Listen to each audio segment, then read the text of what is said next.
আজি হল হোলিৰ দিন ইমান দিনৰ মূৰত সুযোগ পালো তোমাক আজি ৰঙৰ সলনি তোমাক আজি মই সিন্দুৰ লগাম মই আহি আছো অঞ্জলি কলো তই কেনেকে গম পালি আজি মোৰ ডিভোৰ্স বুলি সঁচাই ট্ৰিপুছ নেকি মাই তোৰ নাই দে তোৰ বাপেৰে আৰু এখন বিয়া সাজি কাছি ৰেডি হৈছে আৰু সেই নহয় মই হোলীত যাম তাৰ কাৰণে ৰেডি হৈছো অহ মোৰ মহাপুৰুষটো ইমান সাজি কাছি হোলীত যাবা তোমাৰ কিবা এটা আৰু কম পৰি আছে নেকি অ মাই মোৰো কিবা কম যেন লাগি আছে কম পৰি আছে মানে বহুত কিবা কানি কম পৰিছে নতুন জোতা জোৰ পিন্ধিলো আলমাৰীৰ পৰা ওলাই কিনে আৰু সেই নতুন ঘড়ীটো হাতত মাৰিলো আৰু এই নতুন চশমা জোৰো মাৰিলো আৰু যাওঁতে চেলুনৰ পৰা একদম পুৰা মেকআপ কৰি কিনে ফিট ফাট হৈ যাব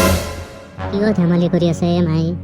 কি ধেমালি বুলি ক'বা আহিছে ধেমালিটো আৰম্ভ কৰিছে আগত তুমি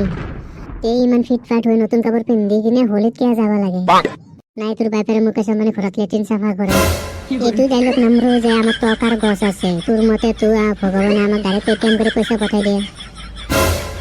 আৰু আমাৰ এই গাড়ীৰ ডিক্কিত 10,000 টকীয়া নোটৰ বান্ডিল আছে অ মাই 10,000 টকীয়া নোট আৰু কেনে ওলাকে বেটা তোৰ বাপেৰেওনো কেতিয়া গাড়ী কিনিলে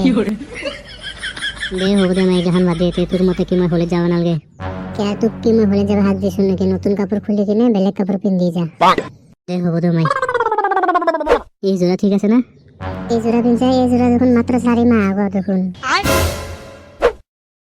এই জোড়া ঠিক আছে না ভাই এই জোড়া পিনছে এই জোড়া দেখোন মাত্র 4 বছর আগর এই জোড়া ঠিক আছে না ভাই এটা তো নতুন মাত্র 4 জন্মের আগত দেখুন যা আর বেলেগ পুরানা কাপড় পিন্ধিয়া এই জোড়া ঠিক আছে না ভাই একটু দেউতার এখন পিন্ধি যাও দে 15 বছর আগর চলা এখন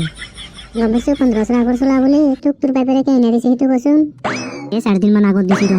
এইটো পুরান কোট হল এটা তো নতুন এইটোর কারণে বেলেগ পিন্ধিয়া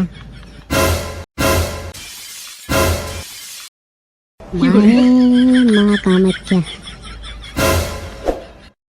এবার এই জোর পিন্ধিয়েছে এই জোর দিয়ে তোর ভবিষ্যতের বিয়া এখন পার করে দিবা পারা যাবে তে মায়ে দেউতার কুর্তা জোর পিন্ধি যাও দে কে এখন পিন্ধি কি হিমান্ত মামার লগত শুক্রালের বিয়াত যাবি নাকি এই বাদ দি নাযাওঁ হোলী চলি খেলবা মই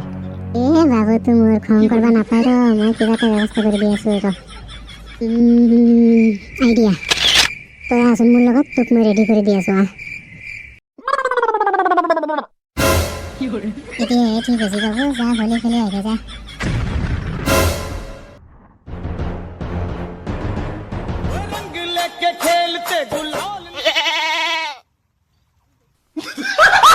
নমস্কাৰ অসম বাকী ৰাইজ আপোনালোকলৈ হেপ্পী হোলী শুভেচ্ছা থাকিল আৰু মৰমৰ অসম বাকী ৰাইজ আপোনালোকে আমাক হেপ্পী হোলীৰ শুভেচ্ছা জনাওক ভিডিঅ'টো যিমান পাৰে লাইক কমেণ্ট আৰু শ্বেয়াৰ কৰিব বেছি বেছিকৈ আৰু ভিডিঅ'টো যিমান পাৰে সিমান শ্বেয়াৰ কৰিব যাতে সকলোৱে চাব পাৰে ভিডিঅ'টো হোলী উপলক্ষে আৰু আমাৰ চেনেলটো ছাবস্ক্ৰাইব কৰিবলৈ নাপাহৰিব সকলো ৰাইজলৈ ধন্যবাদ থাকিল